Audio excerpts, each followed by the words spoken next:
paradis. Amen. Je crois que quand on sera au ciel, les anges y seront, et nous aussi. Ça sera encore, c'était déjà très beau là, tout de suite, mais ça sera encore plus beau que ça. Merci encore pour les chantes.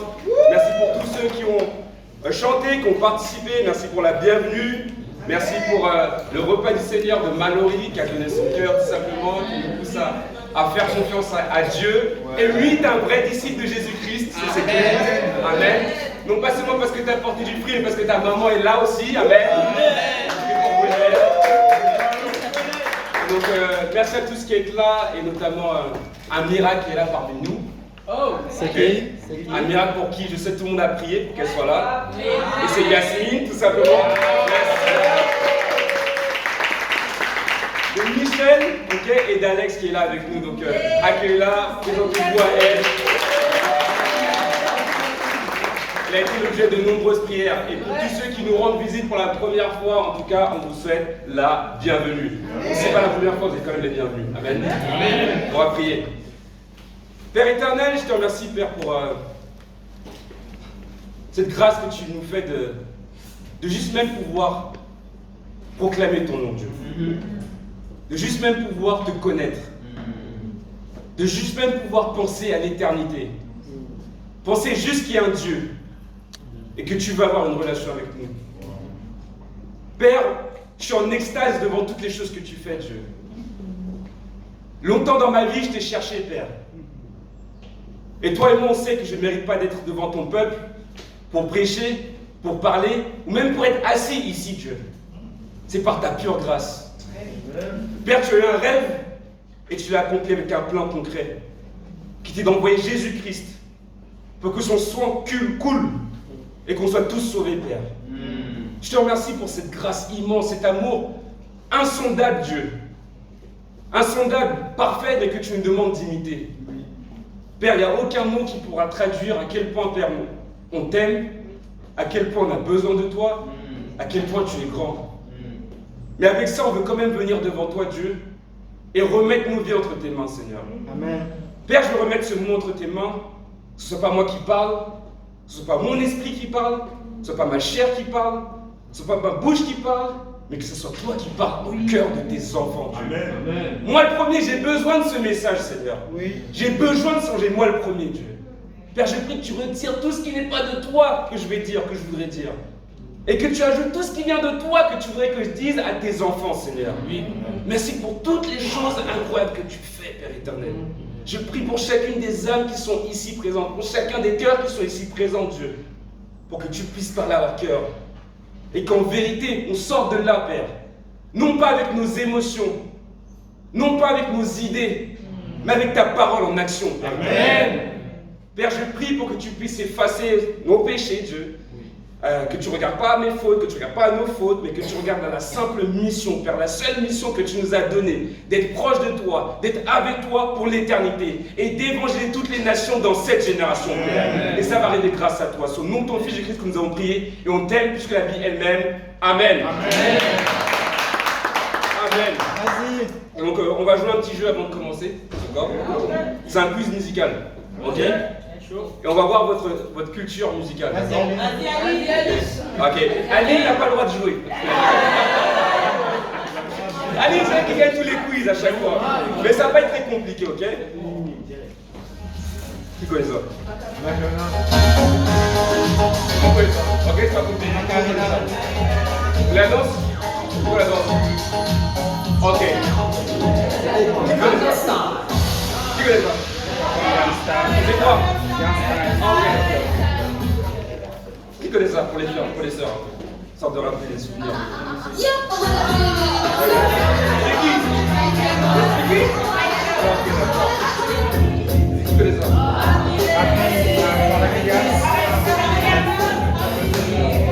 Ok. Donc, tous les chants qu'on a entendus ici, la plupart d'entre nous, on les connaît.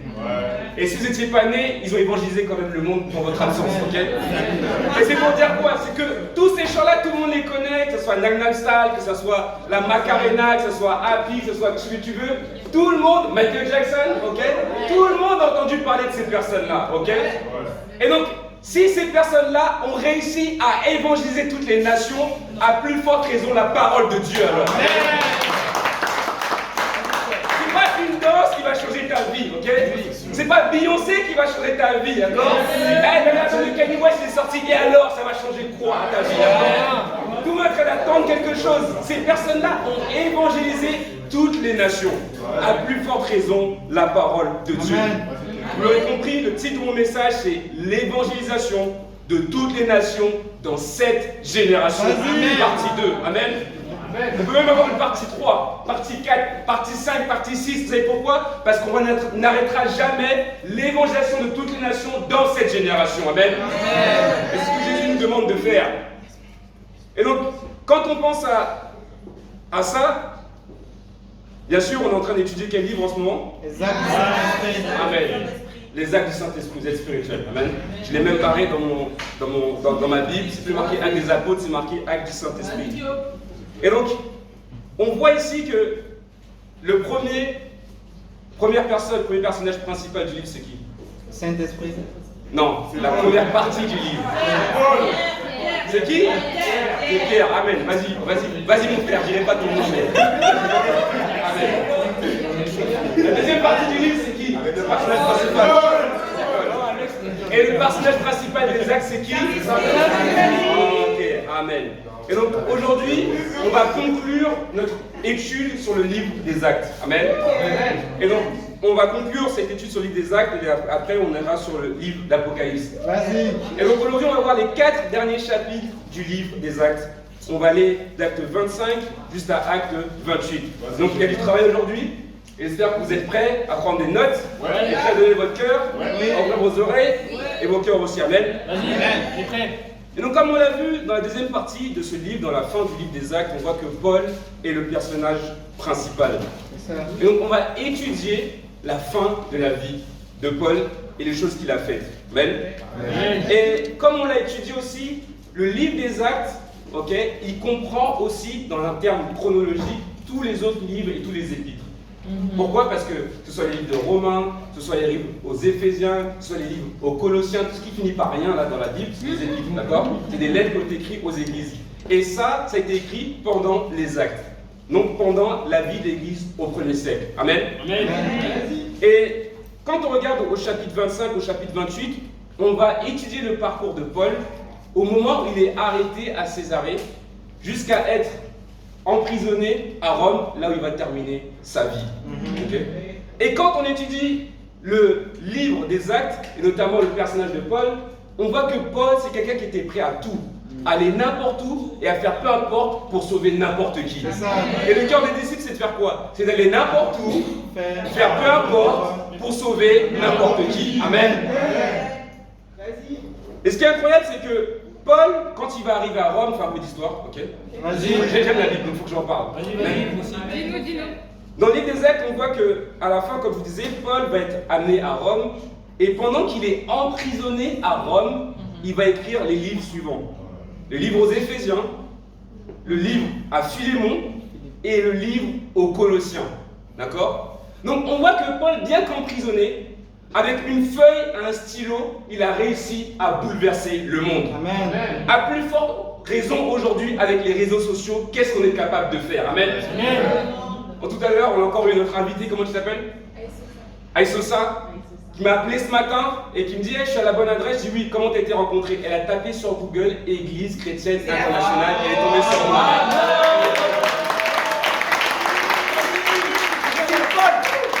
A réussi à évangéliser toutes les nations dans ces générations sans téléphone, ok? Sans un iPhone, sans abonnement, sans Instagram, sans Facebook. C'est nous qui avons tout ça. Qu'est-ce qu'on est capable de faire aujourd'hui? Allons en Colossiens chapitre 1 justement. Et voyons ce que Paul, en plein dans la prison, qu'est-ce qu'il a écrit à l'église de Colosse. Vas-y Paris. Amen. Colossiens chapitre 1, à partir du verset 4. Dans cette écriture, Paul il affirme ceci. En effet, nous avons été informés de votre foi en Jésus-Christ et de l'amour que vous avez pour les saints, à cause de l'espérance qui vous est réservée au ciel. Cette espérance, vous en avez déjà entendu parler par la parole de la vérité, l'Évangile.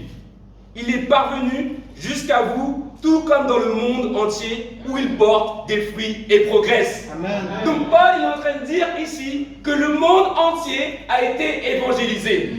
Et Colossiens a été écrit en 62 après Jésus-Christ. Donc 30 ans après la mort et la résurrection de Jésus-Christ. 30 ans après le commencement de l'Église, où Jésus leur a dit, allez dans toutes les nations, faites des disciples et baptisez-les au nom du Père, du Fils, du Saint-Esprit. Et enseignez-leur à mettre en pratique tout ce que j'ai prescrit jusqu'à la fin du monde. 30 ans après, ils ont évangélisé le monde entier. Tout le monde avait entendu parler de Jésus-Christ et de la véritable foi et du véritable évangile. Amen. Si l'Église du 1er siècle l'a fait sans les réseaux sociaux, on va, on doit et on peut le faire aujourd'hui dans cette génération. Et c'est ce qui est incroyable quand on étudie le livre de Colossiens, c'est que Paul n'a jamais mis les pieds à Colosse. Wow. Il n'a jamais été à Colosse. Mais il a écrit cette lettre-là et il a affirmé que toutes les nations ont été sauvées. Amen. Amen. Donc on n'a pas d'excuse aujourd'hui. Et on sait qu'on n'a pas d'excuse, c'est pourquoi? On fait partie d'une église internationale. Oui. Comme vous l'avez entendu. Oui. Et en ce moment, notre père spirituel Anthony et notre mère spirituelle Cassidy, ils sont en ce moment à Miami dans une conférence internationale où il y a des étudiants du monde entier qui sont réunis et en train de prêcher la parole de Dieu. Amen. Et donc, on participe à ça. C'est notre église. Notre but avant la fin de cette année, c'est d'être 10 000 disciples dans le monde entier. Et croyez-moi, on est proche et c'est en train de se faire. Amen. On est plus de 100 églises dans le monde entier. Et sur tous les continents du monde entier. Amen. Je ne sais pas pour vous, mais moi ça m'excite quand j'entends ça. Je suis en train de faire la volonté de Dieu. Amen. Et on est en train de faire la même chose ici à Paris. C'est la même église, c'est la même parole, c'est le même évangile qui est prêché. Est-ce que vous êtes content par rapport à ça?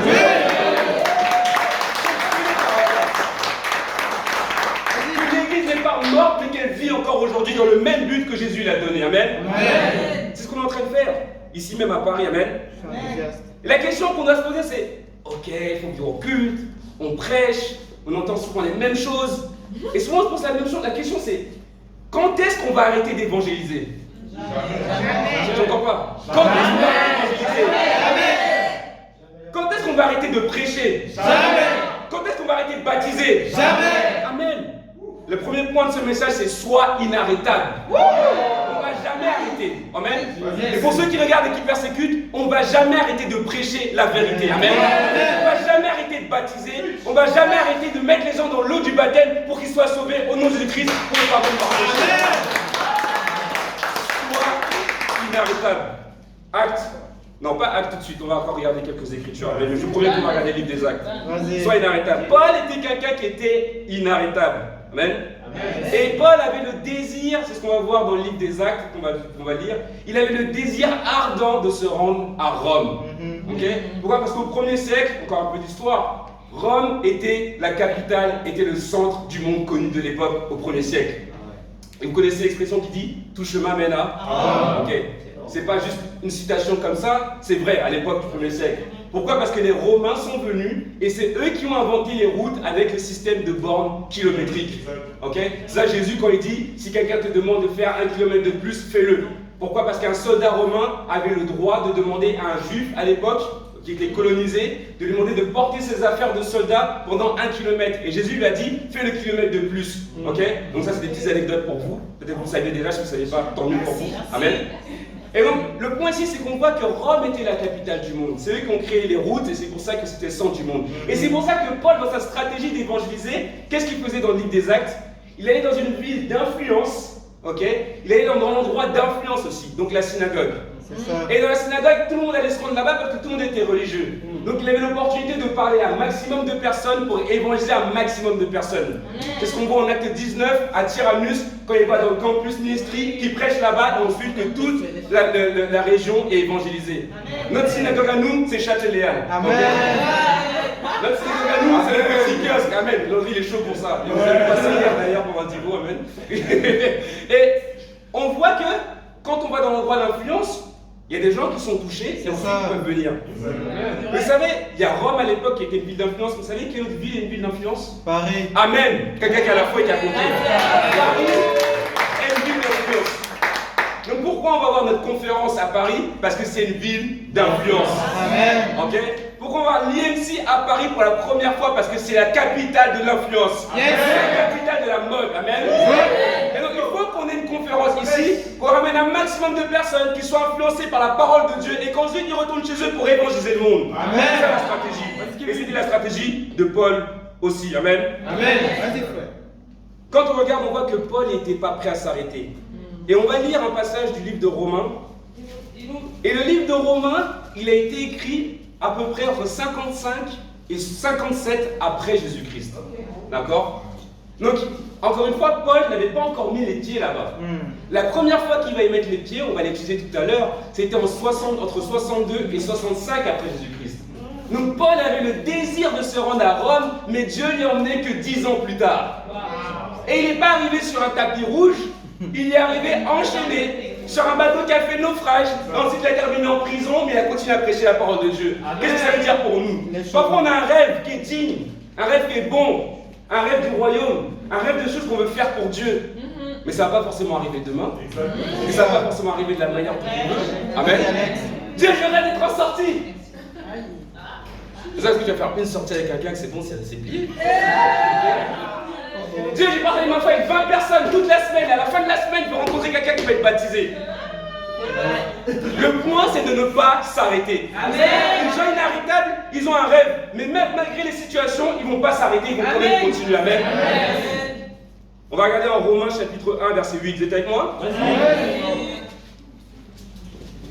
Romains chapitre 1, verset 8. Paul dit aux Romains, avant même d'y aller, tout d'abord, je dis à mon Dieu, par Jésus-Christ, toute ma reconnaissance au sujet de vous tous. Parce que dans le monde entier, on parle de votre foi. Et vous savez quoi, on parle de la foi de Paris dans le monde entier aussi. Ça va arriver. Dieu que je sers de tout mon cœur en annonçant l'évangile de son Fils, mes témoins, que je fais sans cesse mention de vous dans mes prières. Constamment, je lui demande d'avoir enfin, dans le cadre de sa volonté, le bonheur d'aller chez vous. Je désire en effet vous voir pour communiquer un don spirituel afin que vous soyez affermis. Ou plutôt, afin que nous soyons encouragés ensemble chez vous par la foi qui nous est commune à vous et à moi. Verset 13. Je ne veux pas que vous ignoriez, frères et sœurs, que j'ai souvent formé le projet d'aller vous voir afin de récolter du fruit, parmi vous tous, comme parmi les autres nations. Mais j'en ai été empêché jusqu'ici. Je me dois à tous, civilisés ou non, sages ou ignorants.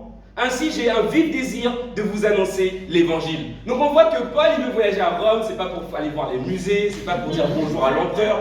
Il veut aller baptiser là-bas, amen. J'aimerais aller en vacances là-bas. Et de la même manière, quand nous on va quelque part, que ça va pouvoir notre famille ou quoi que ce soit, qu'est-ce qu'on va faire? On va annoncer l'évangile partout où on va aller, amen. C'est ça. À vous qui êtes à Rome, verset 16. En effet, je n'ai pas honte de l'évangile de Christ. C'est la puissance de Dieu pour le salut de tout homme qui croit, du juif d'abord, mais aussi du non-juif. En effet, c'est l'évangile qui révèle la justice de Dieu par la foi et pour la foi. Comme cela a été écrit, le juste vivra par la foi. L'évangélisation de toutes les nations dans cette génération. Pourquoi? C'est quoi l'évangile? La Bible dit que l'évangile, c'est la puissance pour sauver quiconque croit. Amen. Évangile, ça veut dire bonne nouvelle. On vit dans un monde où c'est plein de mauvaises nouvelles. Et on a le devoir d'apporter la bonne nouvelle. Mais c'est quoi cette bonne nouvelle? C'est encore la même histoire. L'histoire d'un homme qui est venu sur terre, qui n'est pas seulement un homme, mais qui est aussi Dieu, qui s'appelle Jésus, qui est mort pour chacun d'entre nous, pour qu'on puisse être pardonné de nos péchés et qu'on puisse être sauvé. Amen. C'est ça la bonne nouvelle. La bonne nouvelle, c'est que l'homme n'est pas libre. L'homme se dirigeait vers l'enfer. Ok? C'est pas Dieu qui a inventé l'enfer. L'homme se dirigeait vers l'enfer parce qu'il a décidé lui-même. Et Dieu est venu le sauver de l'enfer en emmenant Jésus. C'est ça la bonne nouvelle. La bonne nouvelle, c'est quoi? C'est le fait qu'on puisse chanter à Châtelet librement. Qu'il y ait des gens qui vont être touchés par ce qu'on est en train de dire, parce qu'on est en train de chanter, pas parce qu'on a les plus belles voix, mais tout simplement parce qu'on est en train de leur transmettre de l'espoir. Amen. C'est ça l'évangile.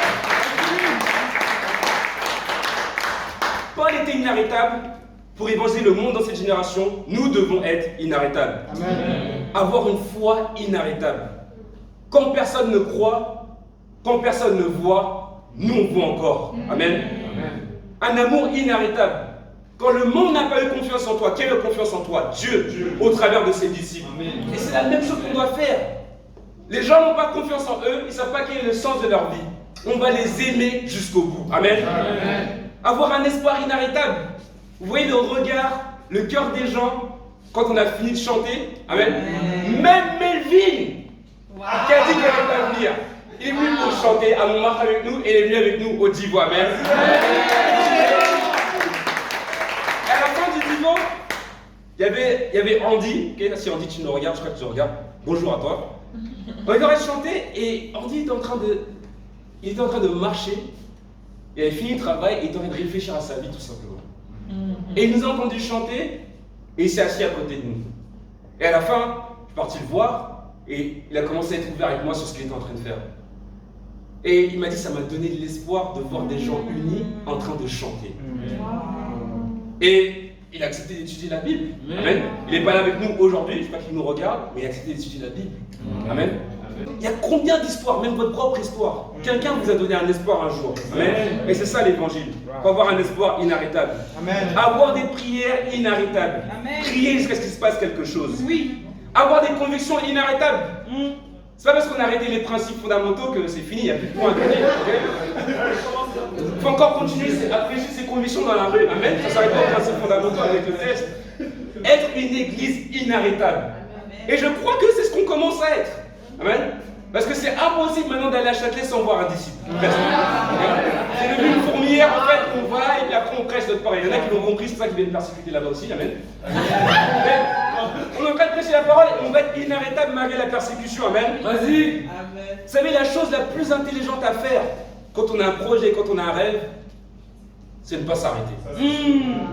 En Acte 25, verset 1. Ouais. On y go. Salut Kevin, le rythme est bon. Vas-y ma soeur. Toujours avec moi Michel. Oui, Michel. Mais Michel a dit la vérité, si ça va pas, elle va te traiter comme ça. Si t'es dans le péché, t'es en train de prêcher un truc bizarre, elle va te dire comme ça. Amen. Acte 25, verset 1.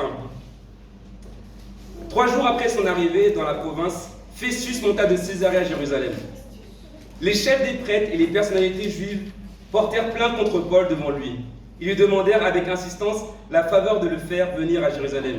Ils préparaient un guet-apens pour le tuer en chemin. Festus répondit, alors que Paul était gardé à Césarée et que lui-même devait bientôt repartir, que ceux parmi vous qui sont compétents descendent avec moi, dit-il, et si cet homme a commis une faute, qu'il l'accuse. Et on voit que Paul, comme toujours, est accusé faussement. Ok ? Et que malgré la persécution, Paul n'est pas prêt à s'arrêter. Et c'est pareil pour nous. Malgré la persécution, on ne va jamais arrêter. Amen.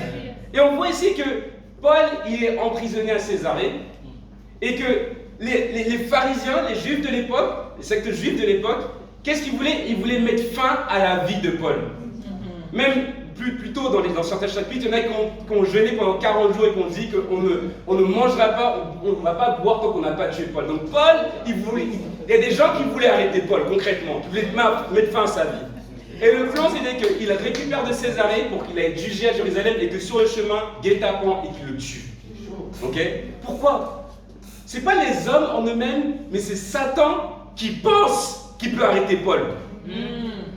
C'est Satan qui pense qu'il peut arrêter l'évangile. C'est Satan qui pense et qui veut t'arrêter dans ce que tu fais. Est-ce que tu es sûr que tu veux venir au culte aujourd'hui? Ouais. Est-ce que tu es sûr que tu veux partager ta foi avec 20 personnes aujourd'hui? Est-ce que tu es sûr que tu vas avoir ton moment avec Dieu? Biblique, tout ça, tu es sûr que tu veux faire ça? Satan pense qu'il peut t'arrêter. Amen. Vous savez pourquoi je pense qu'il peut vous arrêter? Parce qu'il ne peut pas vous arrêter. Vous savez, la seule personne qui peut vous arrêter, c'est qui? C'est nous-mêmes. Amen. Et la seule personne qui peut nous faire redémarrer, c'est qui aussi? C'est nous-mêmes. Satan pense qu'il peut nous arrêter. Vous savez quoi? La fin de l'histoire, on la connaît en Apocalypse. Son règne, il s'arrête et c'est Jésus qui gagne à la fin. Amen. Donc le seul point pour nous, c'est d'être inarrêtable en se rappelant que Satan sait nous arrêter, mais il ne pourra pas le faire. Amen. Mais ça dépend de nous-mêmes. Amen. Ça, c'est le cœur qu'avait Paul. Regardons à partir du verset 6. Festus ne passa que 8 à 10 jours parmi eux, puis il redescendit à Césarée le lendemain. Il prit place au tribunal et donna l'ordre d'amener Paul. Quand celui-ci fut arrivé, les Juifs venus de Jérusalem l'entourèrent et portèrent contre lui de nombreuses et graves accusations qu'il n'était pas en mesure de prouver, comme d'habitude. Vous êtes une secte. Vous forcez les jeunes à quitter leurs études. Vous faites ça, vous faites ça, vous faites ça. On est en train de sauver le monde, c'est ça qu'on est en train de faire. Verset 8. Paul présenta sa défense en disant « Je n'ai commis aucune faute, ni contre la loi des Juifs, ni contre le temple, ni contre l'empereur. » Dans leur désir de plaire aux Juifs, Festus répondit à Paul « Acceptes-tu de monter à Jérusalem pour y être jugé sur cette affaire en ma présence ?» Paul dit « C'est devant le tribunal de l'empereur que je comparerai. Et c'est là que je dois être jugé. Je n'ai fait aucun tort aux Juifs, comme tu le sais très bien.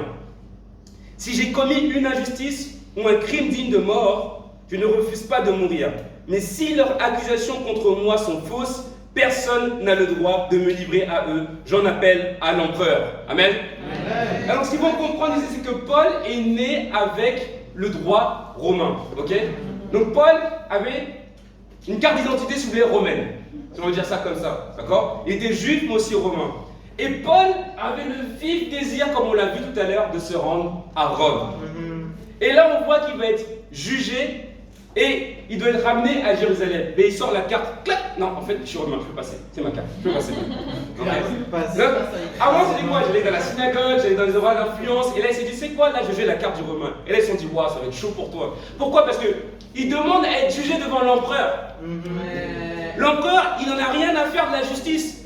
Si ta tête ne lui fait pas, il fait ça, ou il cligne des yeux, bouffé par les lions, et c'est fini pour lui.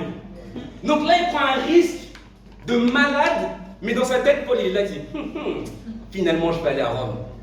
Billet gratuit pour aller à Rome et pour aller me pêcher là-bas. Donc, même dans cette situation de mort, dans cette situation de suicide, Paul, il voit quoi? Il voit une opportunité pour évangéliser. Quelqu'un qui est inarrêtable, même dans les situations les pires, il voit la main de Dieu en train d'agir. Amen. Okay? Vas-y, Kevin. Et c'est quoi? Même quand Dieu est béni parfois, il va avoir votre cœur si vous êtes toujours attaché à lui. Ok? Ah, je suis en sortie maintenant, je vais arrêter de partager ma foi. C'est qui ça? Non, j'arrête. J'ai baptisé une personne, c'est bon, je vais arrêter. J'ai regardé personne, j'ai regardé personne. Ok? Amen. Et donc, là on voit que, pour vous dire quelque chose, c'est que Dieu, je ne sais pas si vous traversez une situation difficile aujourd'hui, mais Dieu est en train de vous parler. Oui. Je ne sais pas si vous venez juste d'être béni aussi aujourd'hui, mais Dieu aussi vous parler au travers de ça. Et vous posez la question, est-ce que vous êtes arrêtable ou pas? C'est ça la question aujourd'hui. Amen. Amen.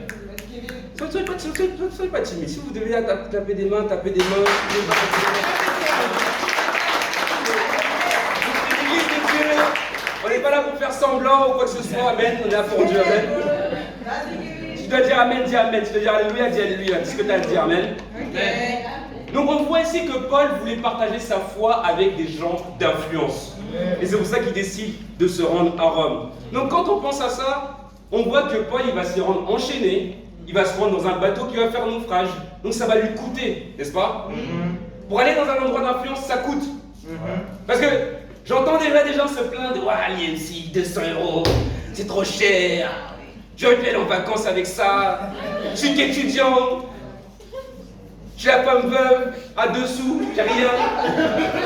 Et on me demande la collecte spéciale, et c'est encore 200 €. Je dis, ok, pas de problème. Si vous voulez, on peut faire la conférence quelque part dans le 93. J'habite dans le 93, j'ai rien contre le 93, d'accord? Dans une zone industrielle, j'habite dans le 93. Donc on peut faire ça dans une zone industrielle si vous voulez là-bas. On peut faire ça dans une zone industrielle si vous voulez. Ça vous plaît ça? C'est un instrument, c'est une influence. J'habite dans le 93 encore, donc soyez pas offensés. Vous voyez ce que je veux dire?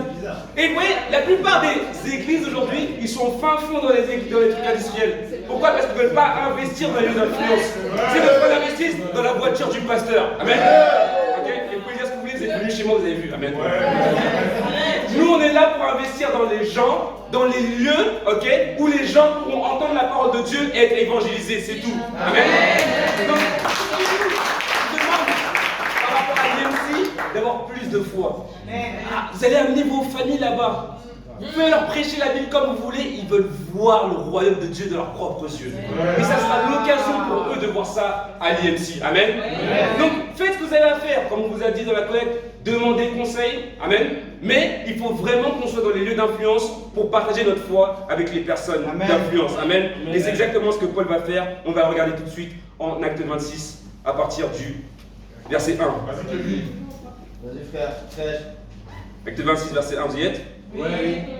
Agrippa dit à Paul, il t'est permis de parler pour ta défense. Paul tendit la main et plaida sa cause ainsi. Je m'estime heureux, roi Agrippa, d'avoir aujourd'hui à me défendre devant toi de toutes les accusations portées contre moi par des Juifs, car tu connais parfaitement leurs coutumes et leurs discussions. Je te prie donc de m'écouter avec patience, comment je me suis comporté dès ma jeunesse.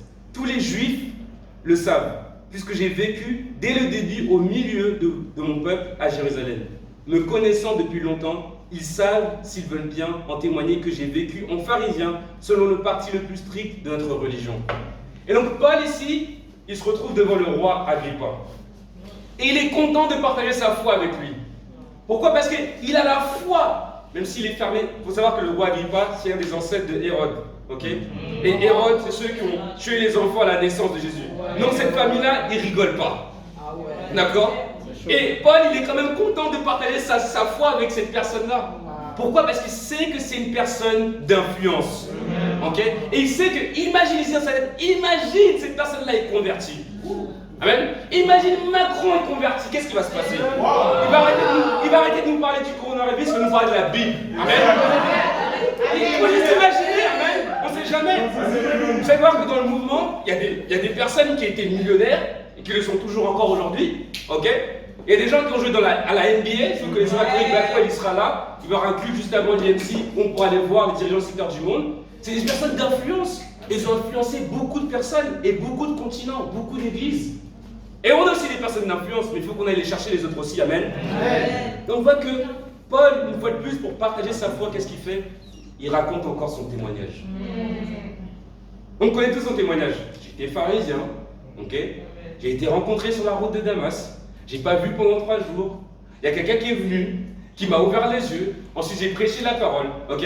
À chaque fois, c'est la même histoire que Paul, il raconte le même témoignage et tout le monde le connaît. Que ce soit en acte 9, en acte 22, en Romains 10, même pour convaincre les Juifs, et maintenant en acte 26, c'est toujours son témoignage qu'il est en train de partager. Pourquoi je dis ça? Il y a une différence entre partager sa foi et partager sa face. Ça, c'est vrai. Partager sa face, c'est ça, c'est bonjour, je m'appelle Kevin, je suis parti d'une église, j'organise des discussions à Tuileries le jeudi et parfois le mardi à Châtelet. Est-ce que tu voudrais venir un de ces jours? Non, ok, next.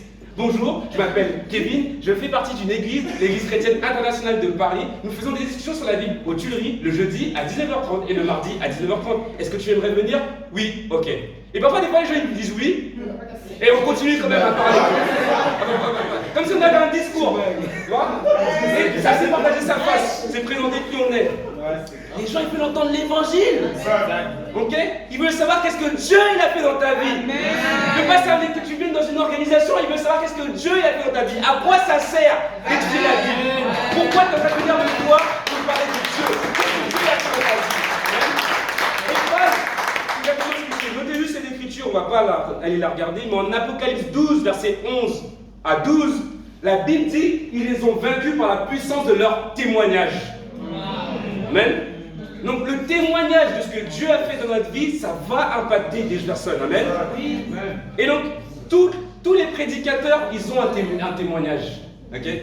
Et cette semaine, tu es en train d'étudier la Bible avec quelqu'un, prêt de faire l'étude disciples. On dit ouais, Jésus il a dit il faut faire de toutes les nations des disciples, pas seulement les pasteurs, ok, mais toutes les personnes qui sont chrétiennes, elles doivent faire ça. Amen.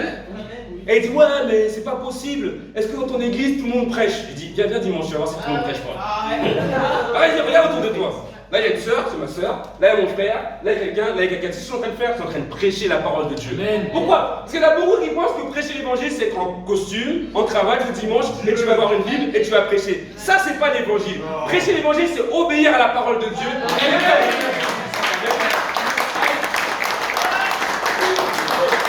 C'est ce qu'on est en train de faire. Mais quand est-ce qu'on va arrêter? Jamais.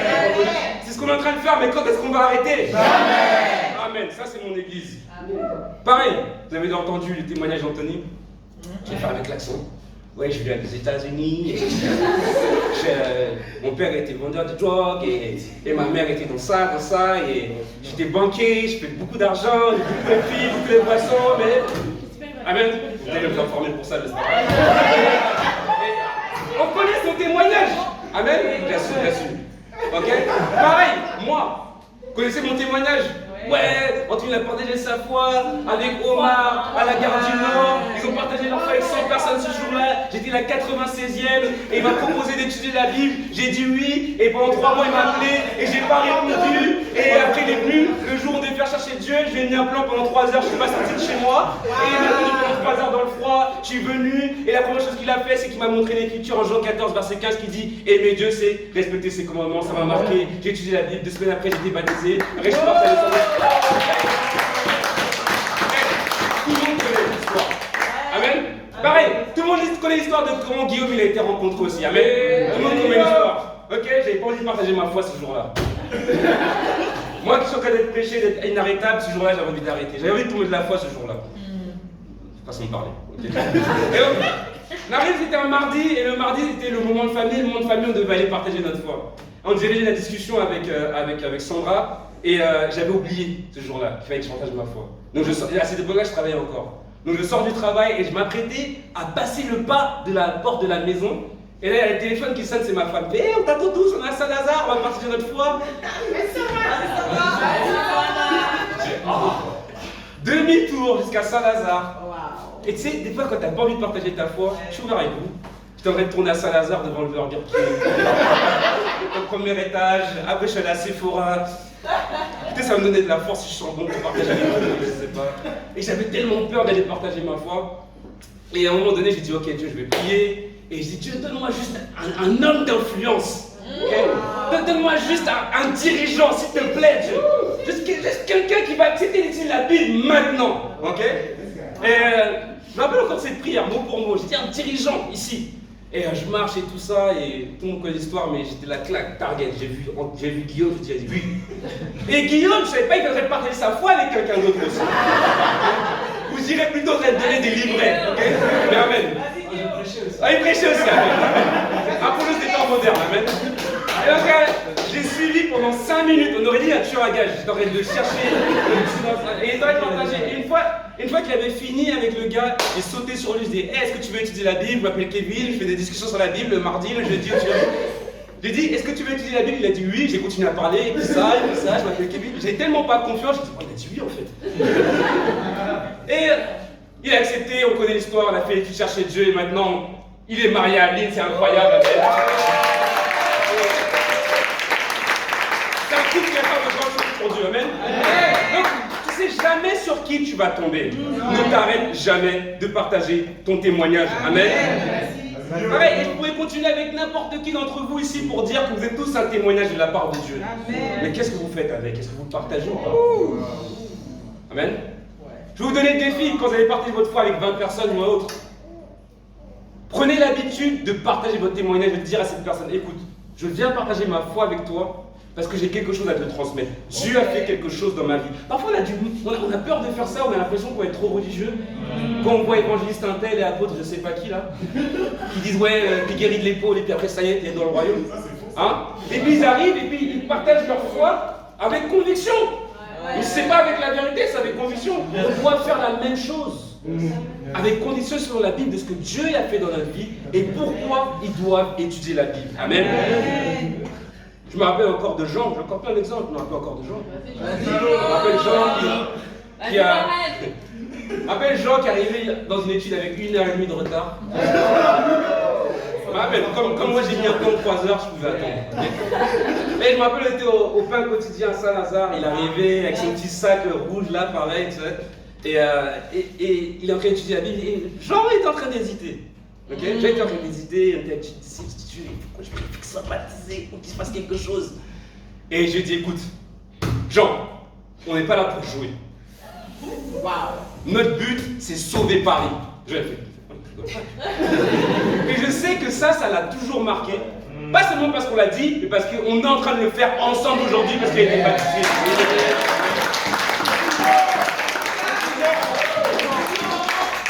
On doit avoir une foi inarrêtable pour nous-mêmes pour les autres, amen. Et même dans l'église parfois, on doit continuer à évangéliser les personnes dans l'église. C'est vrai. Qui se rappelle de Betty quand elle est arrivée dans l'église la première fois? Elle a un chapeau là. Et là, Betty elle avait un long chapeau qui prenait 3 places. Elle était à Gare du Nord, au Bellucci's, là où vous avez vu le toit effrayé là. D'accord? Et mais pas un seul. Amen, t'es super belle, tu peux les remettre les chapeaux, ils sont super beaux. Et le truc avec Betty, c'est que à un moment donné je la vois, tu sais, il y a un truc avec elle, ça se voit c'est une dirigeante. Et je suis venu la voir ce jour-là, je me suis dit, ma soeur, il faut juste que tu sois un peu plus ouverte. Elle m'a dit, moi, je vais te battre avec personne. Avec les gestes et tout, hein. Je vais te battre avec personne. Ok? Et aujourd'hui, Betty, c'est une sœur qui a choisi d'une manière incroyable, jusqu'au point où elle va habiter dans la maison des sœurs maintenant. Amen.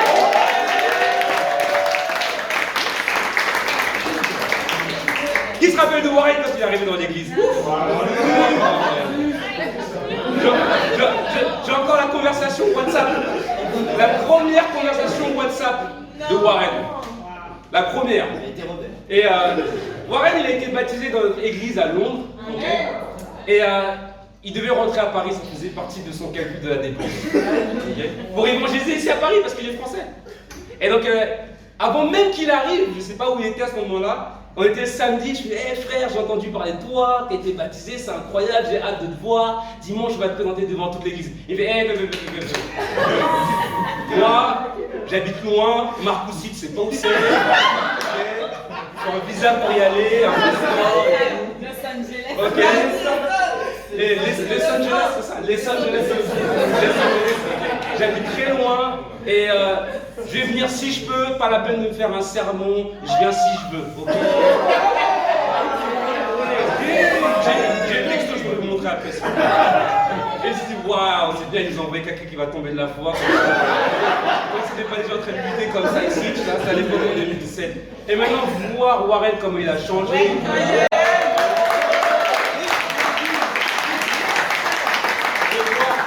Comment il est sorti aujourd'hui avec ça.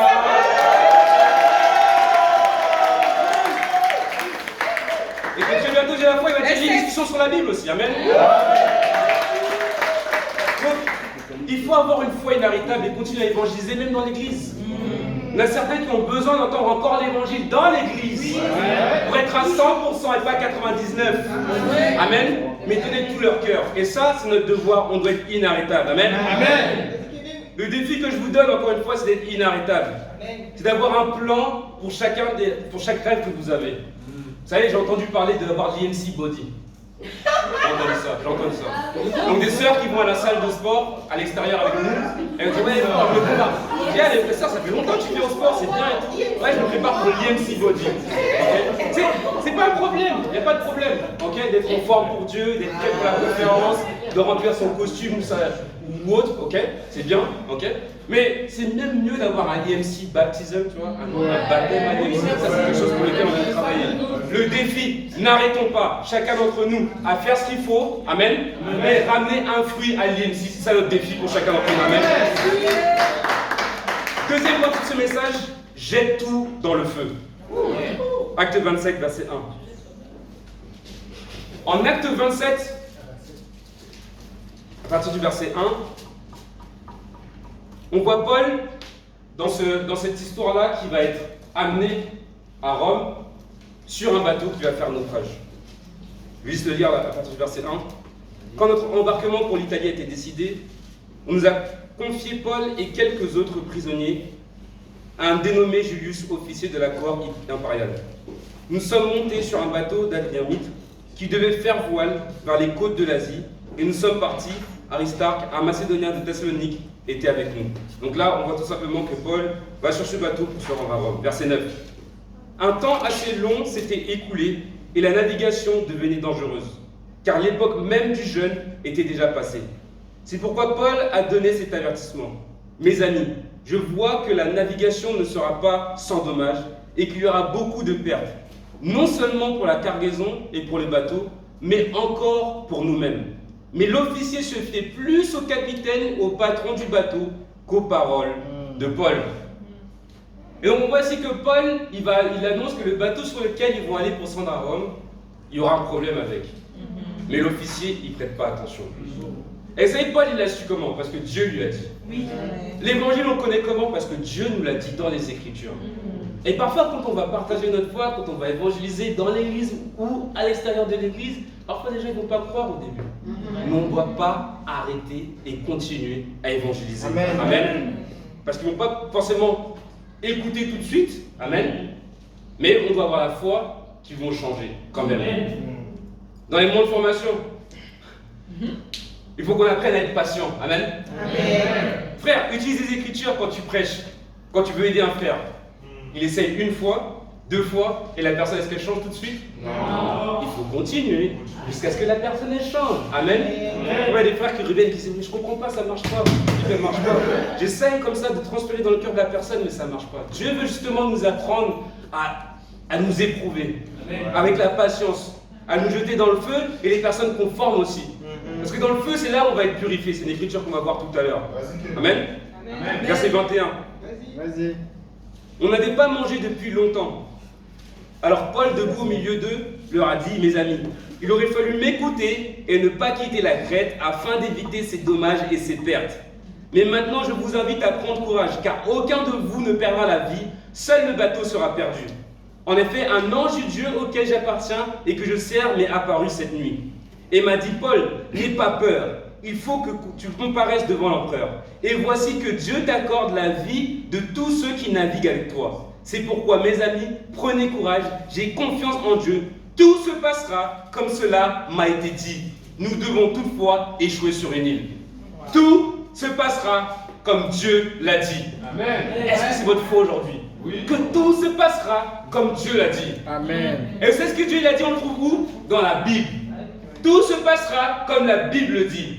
Donc si l'église du 1er siècle a évangélisé dans une génération, toutes les nations, on va le faire aussi. Amen. Amen.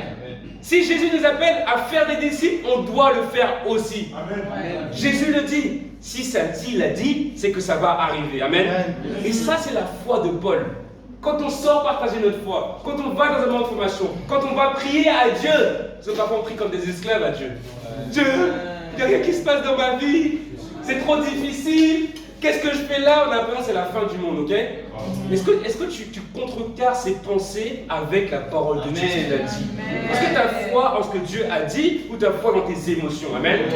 Et je vois que... Amen, frère, vas-y.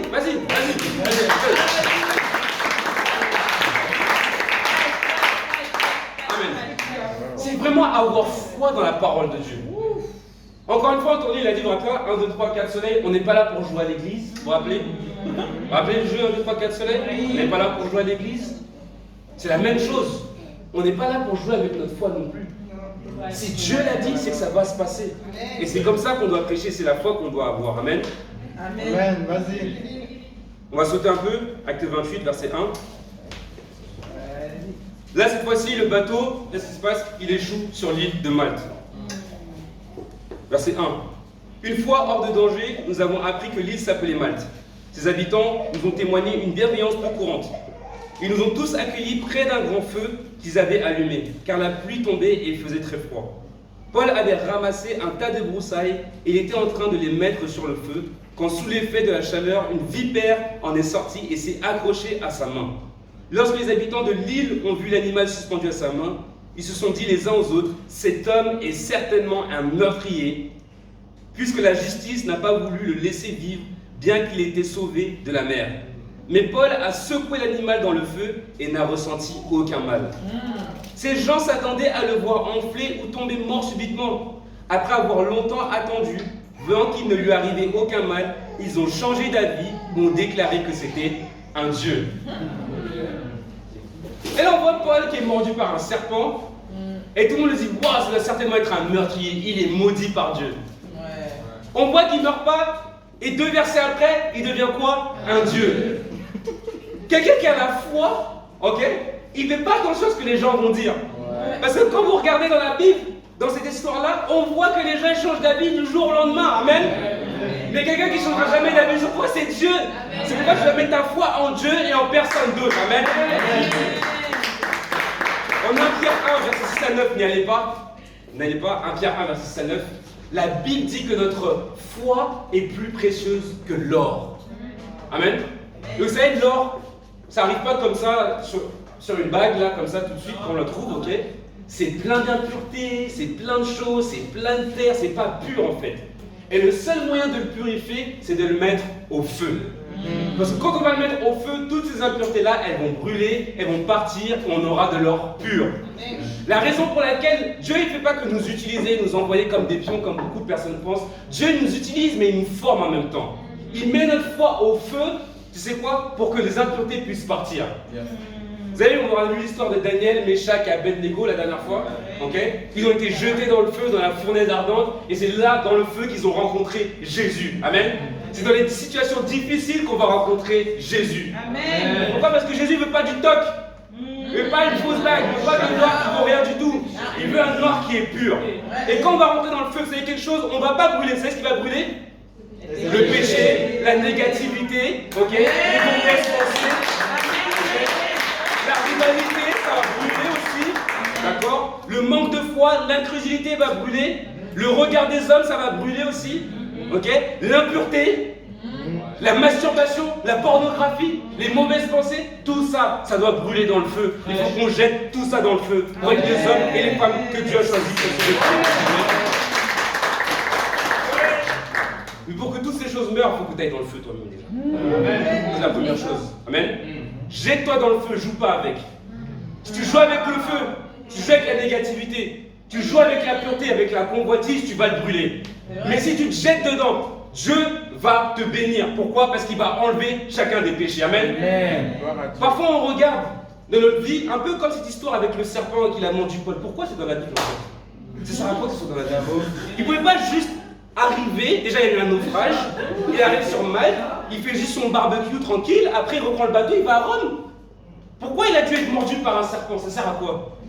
C'est un peu dans l'histoire où on voit que Paul est en train de prêcher toute une nuit et il y a un Tychus qui tombe.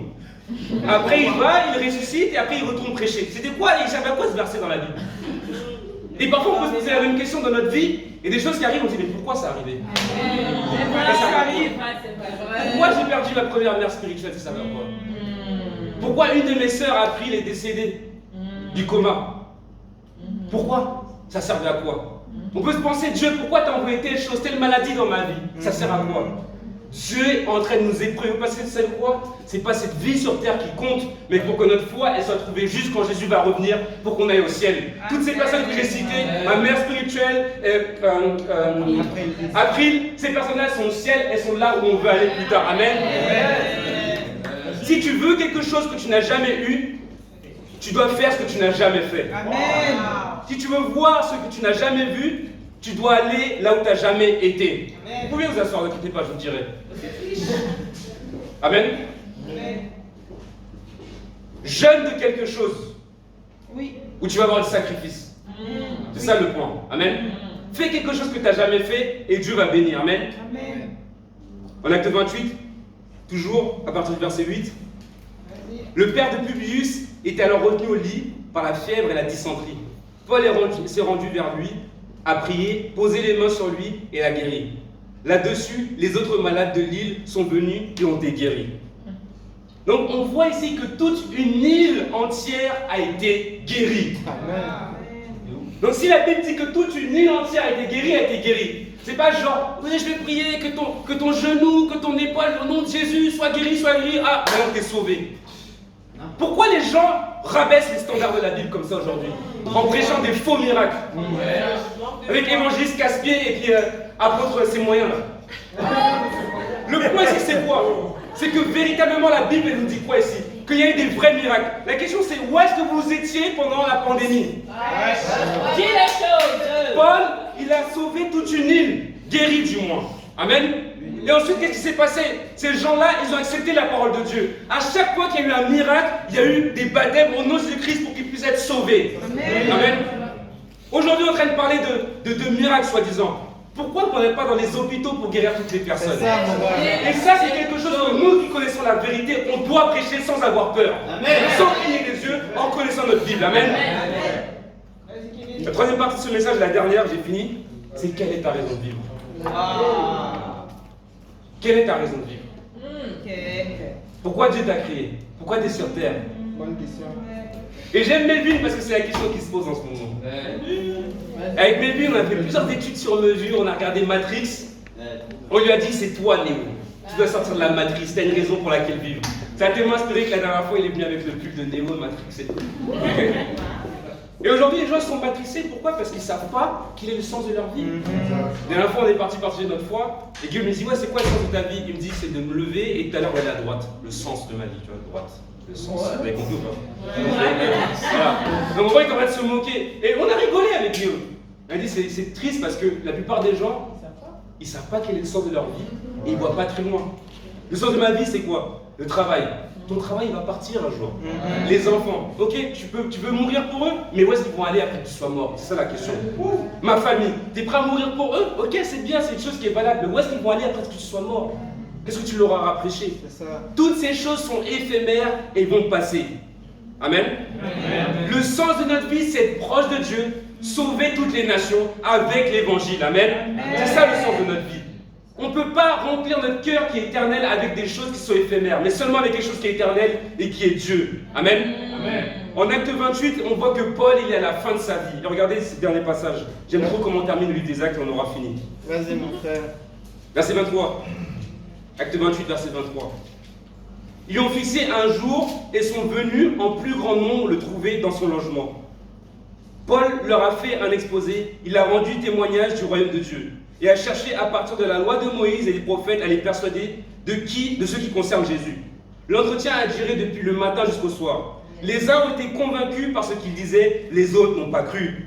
Comme ils se retiraient en désaccord, Paul n'a ajouté que ces mots. C'est avec raison que le Saint-Esprit a dit à nos ancêtres par l'intermédiaire du prophète Ésaïe, va vers ce peuple et dis, vous aurez beau entendre, vous ne comprendrez pas. Vous aurez beau regarder, vous ne verrez pas. En effet, le cœur de ce peuple est devenu insensible. Ils se sont bouchés les oreilles et ils ont fermé les yeux de peur que leur cœur ne voie, que leurs oreilles n'entendent, que leur cœur ne comprenne, de peur qu'ils ne se convertissent et que je ne les guérisse. Sachez donc que le salut de Dieu a été envoyé aux non-juifs et eux, ils l'écouteront. Merci pour nous. Lorsqu'il dit cela, les Juifs sont partis en discutant vivement entre eux. Paul est resté 2 années entières dans une maison qu'il avait louée.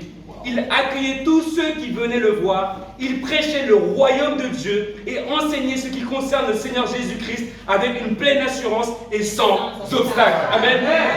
Le livre des Actes commence avec le royaume de Dieu, qui se poursuit avec le royaume de Dieu et il termine avec le royaume de Dieu. Amen. Notre raison de vivre, c'est quoi? C'est le royaume de Dieu. C'est d'amener un maximum de personnes à croire en Jésus-Christ selon la conformité des Écritures pour que leur vie change. Regardez vos vies, comment elles ont changé. Amen. Regardez les témoignages qu'on a dans l'église. Il y a d'autres témoignages qui doivent être faits. Et c'est à nous d'aller prêcher ça. Amen. Amen. On ne veut pas. On ne va pas s'arrêter. Jusqu'à ce que le monde soit évangélisé. Notre foi vaut plus que l'or. Satan pense être inarrêtable. Prouvons-lui par l'évangile qu'il a tort. Amen. Sauver le monde, telle est notre mission. Nous ne voulons pas, nous ne pourrons pas, et nous n'arrêterons pas, jusqu'à ce que l'évangile soit apporté à toutes les nations dans cette génération.